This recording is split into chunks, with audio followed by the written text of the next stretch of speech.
വീണ്ടും അജ്ഞാത രോഗം പടരുന്നു.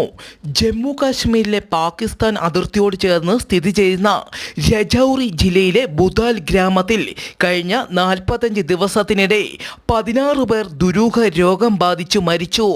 ഇതോടെ ആശങ്കയിലാണ് ഇവിടുത്തെ ജനങ്ങൾ. രോഗബാധിതരിൽ നാഡീവ്യവസ്ഥയെ തകർക്കുന്ന വിഷപദാർത്ഥമായ ന്യൂറോടോക്സിൻ സാന്നിധ്യം കണ്ടെത്തിയതിനാൽ ദുരൂഹത വർദ്ധിച്ചു. പാകിസ്ഥാൻ അതിർത്തിയോട് ചേർന്ന് സ്ഥിതി ചെയ്യുന്ന ഗ്രാമമായതിനാൽ ഇവിടെ സൈന്യത്തെ വിന്യസിച്ചു.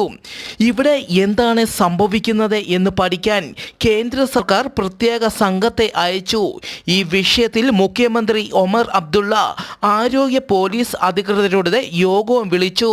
കഴിഞ്ഞ ഡിസംബർ മുതലാണ് അജ്ഞാത രോഗത്തെ തുടർന്ന് ആളുകൾ മരിക്കുന്നത്. മരണങ്ങൾ എങ്ങനെ ഉണ്ടാകുന്നു എന്നതിലെ അവ്യക്തത വളരെയധികം ആശങ്കയുണ്ടാക്കുന്നു.